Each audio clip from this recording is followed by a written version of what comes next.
Hello student, this is Aarti and welcome back to the study anytime classes. Today we will going to start our introduction of the chapter 6 class 9.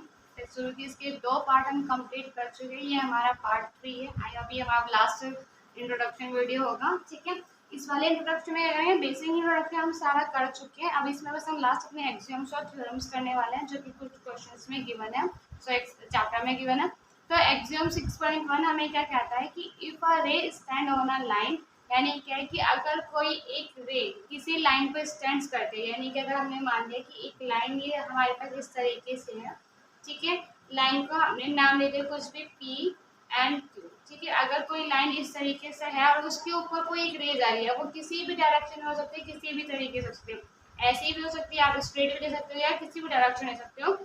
then the sum of two adjacent angles so formed is 180. तो हमें क्या बोला है कि अगर एक line पर sir एक रे जारी होगी तो नॉर्मल क्या होगी, तो ये जो इन दोनों एडजेसेंट एंगल का जो सम होगा वो कितना होगा 180. यानी अगर हम इससे बात करें ए और ये बी, तो देखिए हमने पहले आपको दिख रहा है एक लाइन बन रही है और लाइन में हम पहले ही पढ़ते हैं कि लीनियर पेयर होता है. तो उसमें अगर हम एक रे जाएगी तो ये जो एडजेसेंट एंगल बन रहा है, यानी ये वाला एडजेसेंट एंगल, यानी इसे अगर हमने नाम दे दिया सी. ठीक है, और एक दूसरा एडजेसेंट नहीं, सी का एडजेसेंट कौन सा है, ये वाला. तो यानी ए और बी का जो प्लस होगा वह इज इक्वल टू 180 डिग्री होगा. ठीक है, 6.2 एग्जाम में हमें क्या बोला, if the sum of two adjacent angle is 180 degree.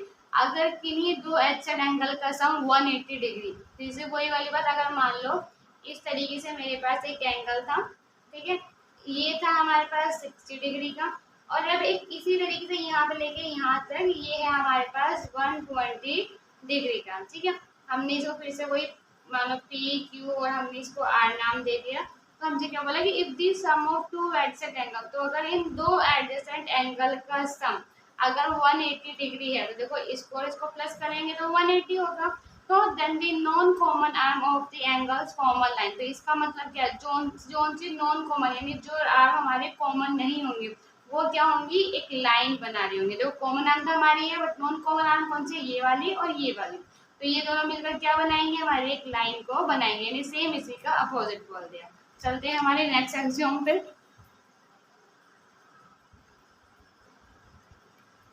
तो देखिए नेक्स्ट एक्सियोम 6.3 हमें क्या कहते हैं कि if a transversal intersect two parallel line, यानी कि अगर ट्रांसवर्सल को रहता है जो कट करता है दो लाइंस को एक साथ, तो अगर कोई ट्रांसवर्सल अगर किसी दो पैरेलल लाइन को आपस में कट करता है, then each pair of corresponding angle is equal.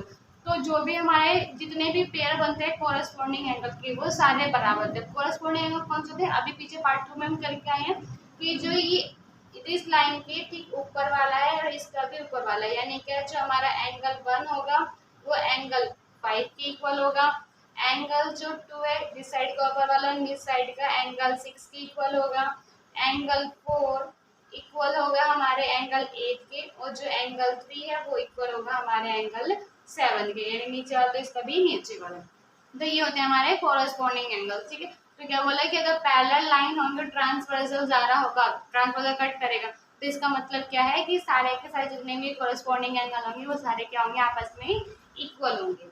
अब वही 6.4 क्या सेम 6.3 की अपोजिट है कि पर ट्रांसवर्सल इंटरसेक्ट टू लाइन. अब हमें ये नहीं पता कि लाइन पैरेलल है कैसी है, लेकिन अगर एक ट्रांसवर्सल दो लाइंस को आपस में कट करेगा तो जो भी पेयर होगा कोरस्पॉन्डिंग एंगल का, यानी वही 1 और 5 का, तो जो भी पेयर होगा कोरस्पॉन्डिंग एंगल का अगर वो आपस में बराबर हुए, then the two lines are parallel to each other. इसका मतलब क्या होगा कि वो लाइंस क्या है, आपस में पैरेलल है. वही हो गया कि अगर हम निकाल लें कि 1 5 के इक्वल है, 2 6 के इक्वल है, 4 8 के एंड 3 7 के इक्वल है, तो इसका मतलब यही हुआ कि ये दोनों लाइनें जिनके बीच के हमने एंगल्स निकाले वो लाइनें आपस में पैरेलल हैं. चलते हैं नेक्स्ट आगे. सो देखिए अब बात करते हैं हमारी थ्योरम्स की. थ्योरम 6.1 हमें क्या कहते हैं कि if two lines intersect each other, अगर दो लाइन आपस में कट करती है, जैसे कि हमने मान लिया ये इस तरीके से लाइन है, ये हमारा ए बी. ठीक है, एंड इस लाइन को हमने मान लिया सी डी, और पॉइंट ओ पर जो है ये कट कर दिया. ठीक है, तो हमें क्या बोला जाता है कि and then the vertically opposite angles are equal. तो जो वर्टिकली अपोजिट होते हैं वो आपस में बराबर होते हैं. इस वाले टॉपिक को हम पीछे भी कर चुके हैं हमारे, और थ्योरम भी दे रखी है हमें कि अब वर्टिकली अपोजिट यानी कि ये इसके पॉइंट के ठीक ये वाला और ये वाला आपस में इक्वल होगा, एंड अगर इस वाले एंगल कर दो तो इसके ठीक सामने जो एंगल है ये वाला, ये आपस में बराबर है। ठीक है, थ्योरम 6.2 हमें क्या बोलते हैं कि if a transversal intersect two parallel line, कि अगर एक ट्रांसवर्सल दो पैरेलल लाइन को इंटरसेक्ट कर रहा है, यानी कि अगर हम जैसे बोले ये हमारे पास पैरेलल लाइंस है, ठीक है, हमने m और n मान लिया और एक ही हमारे पास ट्रांसवर्सल है, इसको हमने t ही नाम देते हैं। ठीक है, तो हमसे क्या बोले कि अगर दो पैरेलल लाइन पे ट्रांसवर्सल इंटरसेक्ट करता है then each pair of alternate interior angle, alternate interior angle यानी इसे हम एंगल्स का नाम दे 1 2 3 4, ठीक है, 5 6 7 और 8।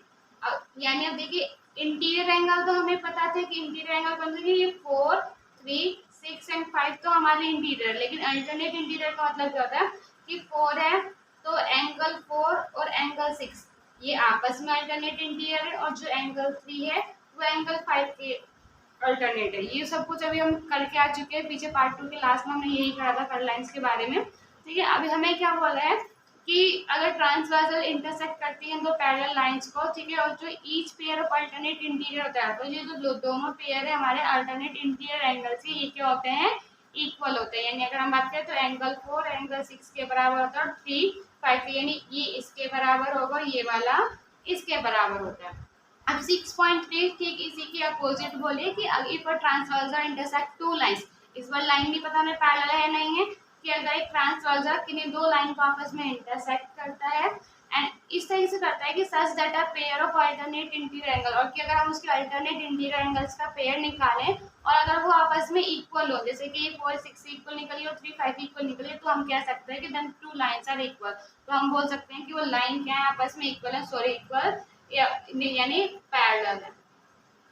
ठीक है, नेक्स्ट चलते हैं हमारी अगली थ्योरम पे। तो देखिए नेक्स्ट 6.4 थ्योरम हमें क्या कहती है कि if a transversal intersect two parallel line, वही वाली बात कि अगर मान लो हमारे दो पैरेलल लाइन है और एक लाइन क्या कर रही है आपस में इंटरसेक्ट, यानी जो ट्रांसवर्सल है हमने वही एल एम और पी अपना नाम दे दिया है।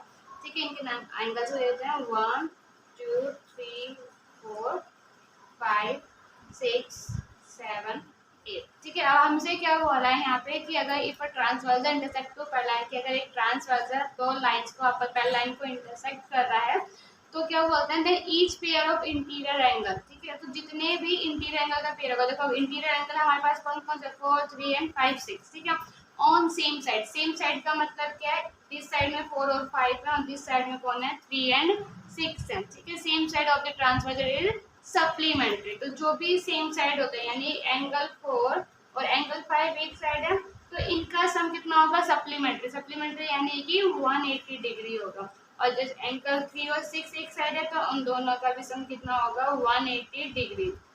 ठीक है, 6.5 में क्या बोला सेम, अब इसी की 6.4 के अपोजिट अब ये बोल रही है कि अगर एक ट्रांसवर्सल इंटरसेक्ट करता है टू लाइंस को, ठीक है, टू लाइंस फिर से नहीं मेंशन जो पैरेलल नहीं है, कि एक ट्रांसवर्सल है दो लाइन को इंटरसेक्ट करता है और such that a pair of interior angle on the same side on the transversal is supplementary, यानी क्या कहता है कि अगर हम फिर वही करें कि मतलब कट कर रहा है और हम इस तरह से कट कर रहा है कि जो सेम साइड इंटीरियर एंगल्स का पेयर है, ठीक है, यानी 4 और 5 और 3 6 का जो पेयर है वो क्या हो उनका सम सप्लीमेंट्री आता है अगर, तो हम क्या बोल सकते हैं कि जो लाइन है वो क्या है पैरेलल्स है। ठीक है, अब देखो सारे थ्योरम्स क्या है, सारे थ्योरम वो ये जो अभी हमने पैरेलल लाइन में पीछे पार्ट 2 में हमने पैरेलल लाइंस के बारे में पूरा इंट्रोडक्शन देखा था, मतलब उन सबको अलग अलग थ्योरम्स में दे दिया। ठीक है, चलते हैं नेक्स्ट थ्योरम पे।